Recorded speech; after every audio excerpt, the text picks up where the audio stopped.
ओम शांति। 11 दिसंबर 2025 बाबा का साकार मुरली। मीठे बच्चे, संगम युग पर तुम ब्राह्मण संप्रदाय बने हो। तुम्हें अब मृत्यु लोक के मनुष्य अमरलोक के देवता बनना है। प्रश्न, तुम बच्चे किस नॉलेज को समझने के कारण बेहद का संन्यास करते हो? उत्तर, तुम्हें ड्रामा की यथार्थ नॉलेज है। तुम जानते हो ड्रामा अनुसार इस सारे मृत्यु लोक को भस्मीभूत होना है। अभी यह दुनिया वर्थ नॉट ए पेनी बन गई है, हमें वर्थ पाउंड बनना है। इसमें जो कुछ होता है वह फिर हूबहू कल्प के बाद रिपीट होगा। इसीलिए तुमने इस सारी दुनिया से बेहद का संन्यास किया है। गीत, आने वाले कल की तुम, आने वाले कल की तुम। ओम शांति। बच्चों ने गीत की लाइन सुनी, आने वाला है अमरलोक, यह है मृत्युलोक। अमरलोक और मृत्युलोक का यह है पुरुषोत्तम संगम युग। अब आप पढ़ाते हैं संगम पर, आत्माओं को पढ़ाते हैं, इसीलिए बच्चों को कहते हैं आत्मा अभिमानी हो बैठो। यह निश्चय करना है। हमको बेहद का बाप पढ़ाते हैं। हमारी एम ऑब्जेक्ट यह है, लक्ष्मी नारायण या मृत्युलोक के मनुष्य अमरलोक का देवता बनना। ऐसी पढ़ाई तो कभी कानों से नहीं सुनी, न किसको कहते हुए देखा। जो कहे बच्चों तुम आत्माभिमानी हो बैठो, यह निश्चय करो कि बेहद का बाप हमको पढ़ाते हैं। कौन सा बाप? बेहद का बाप निराकार शिव। अभी तुम समझते हो हम पुरुषोत्तम संगम युग पर हैं। अभी तुम ब्राह्मण संप्रदाय बने हो, फिर तुमको देवता बनना है। शूद्र संप्रदाय के थे, बाप आकर पत्थर बुद्धि से पारस बुद्धि बनाते हैं। पहले शतोप्रधान पारस बुद्धि थे, अब फिर बनते हैं। ऐसे नहीं कहना चाहिए कि सतयुग के मालिक थे। सतयुग में विश्व के मालिक थे, फिर 84 जन्म ले, सीढ़ी उतरते उतरते शतोप्रधान से सतो रजोतमों में आए हैं। पहले शतोप्रधान थे तो पारस बुद्धि थे, फिर आत्मा में खाद पड़ती है। मनुष्य समझते नहीं, बाप कहते हैं तुम कुछ नहीं सिवाय जानने से किसकी पूजा करना वह याद करना, उसको ब्लाइंड फेथ कहा जाता है। और अपने श्रेष्ठ धर्म श्रेष्ठ कर्म को भी भूल जाने से यह कर्म भ्रष्ट धर्म भ्रष्ट बन पड़ते हैं। भारतवासी इस समय दैवी धर्म से भी भ्रष्ट हैं। बाप समझाते हैं वास्तव में तुम हो प्रवृत्ति मार्ग वाले। वहीं देवताएं जब अपवित्र बनते हैं तब देवी देवता कह नहीं सकते, इसीलिए नाम बदल हिंदू धर्म रख दिया है। यह भी होता है ड्रामा प्लान अनुसार। सभी एक बाप को ही पुकारते हैं, हे पतित पावन आओ। वह एक ही गॉड फादर है जो जन्म मरण रहित है। ऐसे नहीं कि नाम रूप से न्यारी कोई चीज़ है। आत्मा का वह परमात्मा का रूप बहुत सूक्ष्म है, जिसको स्टार वह बिंदु कहते हैं। शिव की पूजा कहते हैं। शरीर तो है नहीं, अब आत्मा बिंदी की पूजा हो न सके, इसीलिए उनको बड़ा बनाते हैं। पूजा के लिए समझते हैं शिव की पूजा करते हैं, परंतु उनका रूप क्या है वह नहीं जानते। यह सब बातें बाप इस समय ही आकर समझाते हैं। बाप कहते हैं तुम अपने जन्मों को नहीं जानते हो। 84 लाख योनियों को तो एक गोपौड़े लगा दिए हैं। अब बाप तुम बच्चों को बैठ समझाते हैं, अभी तुम ब्राह्मण बने हो, फिर देवता बनना है। कलयुग मनुष्य है शूद्र, तुम ब्राह्मणों की एम ऑब्जेक्ट है मनुष्य देवता बनने की। यह मृत्यु लोकपति दुनिया है। नई दुनिया वहीं थी जहाँ यह देवी देवताएं राज्य करते थे। एक ही इनका राज्य था, यह सारे विश्व के मालिक थे। अभी तो स्तमो प्रधान दुनिया है। अनेक धर्म हैं। यह देवी देवता धर्म प्रलोप हो गया है था। कितना समय चला यह वर्ल्ड की हिस्ट्री ज्योग्राफी कोई नहीं जानते। बाप ही आकर तुमको समझाते हैं। यह है गॉड फादरली वर्ल्ड यूनिवर्सिटी, जिसकी एम ऑब्जेक्ट है अमरलोक का देवता बनना। इनको अमर कथा भी कहा जाता है। तुम इस नॉलेज से देवता बन काल पर जीत पाते हो। वहाँ कभी काल खा नहीं सकता। मरने का वहाँ नाम नहीं। अभी तुम काल पर जीत पहन रहे हो। ड्रामा के प्लान अनुसार भारतवासी भी 5 वर्ष या 10 वर्ष का प्लान बनाते हैं ना। समझते हैं हम राम राज्य स्थापना कर रहे हैं। बेहद के बाप का भी प्लान है राम राज्य बनाने का। वह तो सब है मनुष्य। मनुष्य तो राम राज्य स्थापना कर न सके। राम राज्य कहाँ ही जाता है सतयुग को। इन बातों को कोई जानते नहीं। मनुष्य कितनी भक्ति करते हैं, जिस्मानी यात्राएं करते हैं। दिन यथार्थ सतयुग त्रेता में इन देवताओं का राज्य था। फिर रात में भक्ति मार्ग शुरू होता है। सतयुग में भक्ति नहीं होती है, ज्ञान भक्ति वैराग्य। वह बाप समझाते हैं वैराग्य 2 प्रकार का है। एक है हठयोगी निवृत्ति मार्ग वालों का। वह घर वर छोड़ जंगल में जाते हैं। अब तुमको तो बेहद का संन्यास करना है, सारे मृत्यु लोक का। बाप कहते हैं यह सारी दुनिया वशीभूत होने वाली है। ड्रामा को बहुत अच्छी रीति समझना है। जो मिसल टिक टिक होती रहती है, जो कुछ होता है फिर 5000 वर्ष बाद हूबहू रिपीट होगा। इसको बहुत अच्छी रीति समझकर बेहद का संन्यास करना है। समझो, कोई विलायत जाते हैं, कहेंगे वहाँ हम यह नॉलेज पढ़ सकते हैं। बाप कहते हैं हाँ, कहाँ भी बैठ तुम पढ़ सकते हो। इसमें पहले 7 रोज का कोर्स लेना पड़ता है। बहुत सहज है। आत्मा को सिर्फ यह समझना होता है हम सतो प्रधान विश्व के मालिक थे, तब सतो प्रधान थे, अब तमो प्रधान बन गए हैं। 84 जन्मों में बिल्कुल ही वर्थ नॉट ए पेनी बन पड़े हैं। अब फिर हम पाउंड कैसे बने। अब कलयुग है, फिर जरूर सतयुग होना है। बाप कितना सिंपल समझाते हैं। 7 दिन का कोर्स समझना है। कैसे हम सतो प्रधान से तमो प्रधान बने हैं। काम चिता पर बैठ तमो प्रधान बने हैं। अब फिर ज्ञान चिता पर बैठ सतो प्रधान बनना है। वर्ल्ड की हिस्ट्री ज्योग्राफी रिपीट होती है, चक्र फिरता रहता है ना। अभी है संगम युग, फिर सतयुग होगा। अभी हम कलयुगी विशेष बने हैं, सो फिर सतयुगी वाइसलेस कैसे बने। उसके लिए बाप रास्ता बताते हैं, पुकारते भी हैं। हमारे में कोई गुण नहीं है, अब हमको ऐसा गुणवान बनाओ जो कल पहले बने थे उन्हों को ही फिर बनना है। बाप समझाते हैं पहले पहले तो अपने को आत्मा समझो। आत्मा ही एक शरीर छोड़ दूसरा लेती है। अभी तुमको देही अभिमानी बनने की शिक्षा मिलती है। ऐसे नहीं तुम श्वेत देही अभिमानी रहेंगे, नहीं। सतयुग में तो नाम शरीर के रहते हैं। लक्ष्मी नारायण के नाम पर ही सारी बरोबार चलती है। अभी यह है संगम युग, जबकि बाप समझाते हैं तुम नंगे अशरीरी आए थे, फिर अशरीरी बन वापिस जाना है। अपने को आत्मा समझ बाप को याद करो। यह है रूहानी यात्रा। आत्मा अपने रूहानी बाप को याद करती है। बाप को याद करने से ही पाप भस्म हो जाएंगे। इनको योग अग्नि कहा जाता है। याद तो तुम कहाँ भी कर सकते हो, 7 रोज में समझाना होता है। यह सृष्टि चक्र कैसे फिरता है, कैसे हम सीढ़ी उतरते हैं। अब फिर इस एक ही जन्म चढ़ती कला होती है। विलायत में बच्चे रहते हैं, वहाँ भी मुरली जाती है। यह स्कूल है ना। वास्तव में यह है गॉड फादरली यूनिवर्सिटी।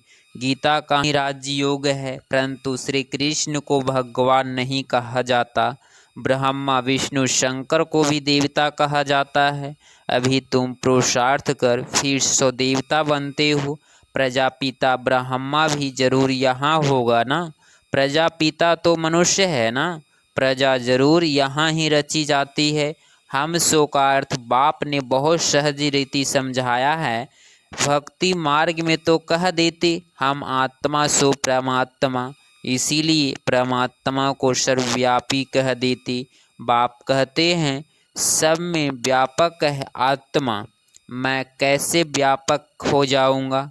तुम मुझे बुलाते ही हो, हे पतित पावन आओ हमको पावन बनाओ। निराकार आत्माएं सब आकर अपना अपना रथ लेती है। हर एक अकाल मूर्त आत्मा का तख्त है। यह तख्त कहो अथवा रथ कहो, बाप को तो रथ है नहीं, वह निराकार ही गाया जाता है। न सूक्ष्म शरीर है न स्थूल शरीर है। निराकार खुद रथ में जब बैठे तब बोल सके, रथ बिगर पतितों को पावन कैसे बनाएंगे। बाप कहते हैं मैं निराकार आकर इनका लोन लेता हूँ। लोन लिया है, इनको भाग्यशाली रथ कहा जाता है। बाप ही सृष्टि के आदि मध्य अंत का राज्य बताए। तुम बच्चों को त्रिकालदर्शी बनाते हैं और कोई मनुष्य यह नॉलेज जान नहीं सकते। इस समय सब नास्तिक है, बाप आकर आस्तिक बनाते हैं। रचयिता रचना का राज्य बाप ने तुमको बताया है, अब तुम्हारे सिवाय और कोई समझा न सके। तुम ही इस ज्ञान से यह इतना उच्च पद पाते हो। यह ज्ञान सिर्फ अभी ही तुम ब्राह्मणों को मिलता है। बाप संगम पर ही आकर यह ज्ञान देते हैं। सतगति देने वाला एक ही बाप है। मनुष्य मनुष्य को सतगति दे न सके, वह सब गुरु है भक्ति मार्ग के। सतगुरु एक ही है, उनको कहा जाता है वाह सतगुरु। तो गुरु वाह, इनको पाठशाला भी कहा जाता है। एम ऑब्जेक्ट नर से नारायण बनने की है। वह सब है भक्ति मार्ग की कथाएं। गीता से भी कोई प्राप्ति नहीं होती। बाप कहते हैं मैं तुम बच्चों को सम्मुख आकर पढ़ाता हूँ, जिससे तुम यह पद पाते हो। इसमें मुख्य है पवित्र बनने की बात। बाप की याद में रहना है, इसी में ही माया विघ्न डालती है। तुम बाप को याद करते हो अपने वर्षा पाने के लिए। यह नॉलेज सब बच्चों के पास जाती है। कभी भी मुरली मिस न खो। मुरली मिस हुई गोया एब्सेंट पड़ जाती है। मुरली से कहाँ भी बैठ रिफ्रेश होते रहेंगे। श्रीमत पर चलना पड़े, बाहर में जाते हैं तो बाप समझाते हैं पवित्र जरूर बनना है, वैष्णव होकर रहना है। वैष्णव भी दो प्रकार के होते हैं। वैष्णव वल्लभचारी भी होते हैं, परंतु विकार में जाते हैं, पवित्र तो है नहीं। तुम पवित्र बन विष्णु वंशी बनते हो, वहाँ तुम वैष्णव रहेंगे, विकार में नहीं जाएंगे।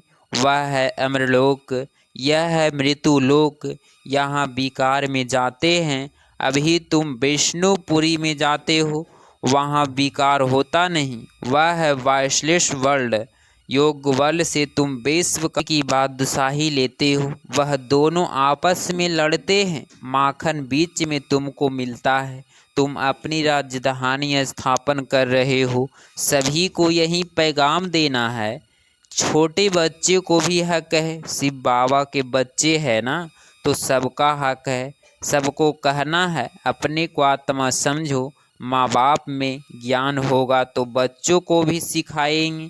शिव बाबा को याद करो, सिवाय शिव बाबा एक दूसरा न कोई।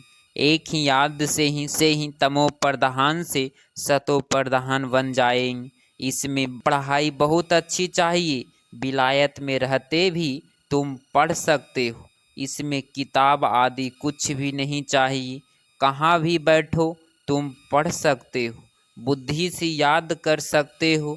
यह पढ़ाई इतनी सहज है, योग अथवा याद से बल मिलता है। तुम अभी विश्व का मालिक बन रहे हो। बाप राजयोग सिखाकर पावन बनाते हैं। वह है हठ योग, यह है राजयोग। इसमें परहेज बहुत अच्छी रीति चाहिए। इन लक्ष्मी नारायण जैसे सर्वगुण संपन्न बनना है ना। खान पान की भी परहेज चाहिए और दूसरी बात बाप को याद करना है तो जन्म जन्मांतर के पाप कट जाएंगे।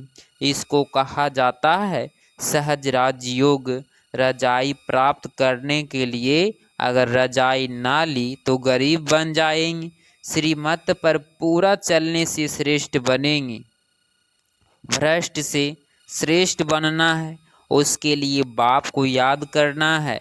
कल्प पहले भी तुमने यह ज्ञान लिया था जो फिर अब लेते हो। सतयुग में और कोई राज्य नहीं था, उसको कहा जाता है सुखधाम। अभी है दुखधाम और जहाँ से हम आत्माएं आई है वह है शांति धाम।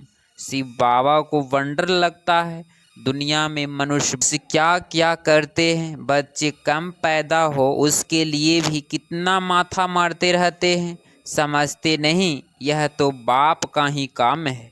बाप झट एक धर्म की स्थापना कर बाकी सब अनेक धर्मों का विनाश करा देते हैं। एक धक से वो लोग कितनी दवाइयाँ आदि निकालते हैं पैदाइश कम करने के लिए। बाप के पास तो एक ही दवाई है, एक धर्म की स्थापना होनी है। वह सब समय आएगा सब कहेंगे यह तो पवित्र बन रहे हैं, फिर दवाई आदि की भी क्या दरकार है। तुमको बाबा ने ऐसी दवाई दी है मनमना भव की जिससे तुम 21 जन्मों के लिए पवित्र बन जाते हो। अच्छा, मीठे मीठे सिकिलधे बच्चों प्रति माता पिता बाप दादा का याद प्यार और गुड मॉर्निंग। रूहानी बाप की रूहानी बच्चों को नमस्ते नमस्ते। धारणा के लिए मुख्य पॉइंट नंबर फर्स्ट, पवित्र बनकर पक्का वैष्णव बनना है। खान पान की भी पूरी परहेज करनी है। श्रेष्ठ बनने के लिए श्रीमत पर जरूर चलना है। पॉइंट नंबर 2, मुरली से स्वयं को रिफ्रेश करना है। कहाँ भी रहते सतो प्रधान बनने का पुरुषार्थ करना है। मुरली एक दिन भी मिस नहीं करनी है। 11 दिसंबर 2025 का वरदान, स्व कल्याण के प्रत्यक्ष प्रमाण द्वारा विश्व कल्याण की सेवा में सदा सफलता मूर्त भव। स्पष्टीकरण, जैसे आजकल शारीरिक रोग हार्ट फेल का ज़्यादा है वैसे आध्यात्मिक उन्नति में दिलकिस्त का रोग ज़्यादा है। ऐसे दिलकिस्त आत्माओं में प्रैक्टिकल परिवर्तन देखने से ही हिम्मत व शक्ति आ सकती है। सुना बहुत है, अब देखना चाहते हैं। प्रमाण द्वारा परिवर्तन चाहते हैं तो विश्व कल्याण के लिए स्व कल्याण पहले सैंपल रूप से दिखाओ। विश्व कल्याण की सेवा में सफलता मूर्त बनने का साधन ही है प्रत्यक्ष प्रमाण। इससे ही बाप की प्रत्यक्षता होगी। जो बोलते हो वह आपके स्वरूप से प्रैक्टिकल दिखाई दे तब मानेंगे। स्लोगन, दूसरे के विचारों को अपने विचारों से मिलाना यही है रिकॉर्ड देना। अव्यक्त इशारे, अब संपन्न व कर्मातीत बनने की धुन लगाओ। कर्मातीत बनने के लिए चेक करो कहाँ तक कर्मों के बंधन से न्यारे बने हैं। लौकिक और प्रलौकिक कर्म और संबंध दोनों में स्वार्थ भाव से मुक्त कहाँ तक बने हैं। जब कर्मों के हिसाब किताब वह किसी भी व्यर्थ स्वभाव संस्कार के बस होने से मुक्त बनेंगे तब कर्मातीत स्थिति को प्राप्त कर सकेंगे। कोई भी सेवा संगठन प्रकृति की परिस्थिति स्वस्थिति व श्रेष्ठ स्थिति को डगमग न करे। इस बंधन से भी मुक्त रहना ही कर्मातीत स्थिति की समीपता है। अगर आप इस चैनल पे डेली मुरली क्लास सुन रहे हैं तो चैनल को प्लीज़ सब्सक्राइब करें और नोटिफिकेशन और पे क्लिक करें। मिलते हैं अगली मुरली क्लास में। ओम शांति।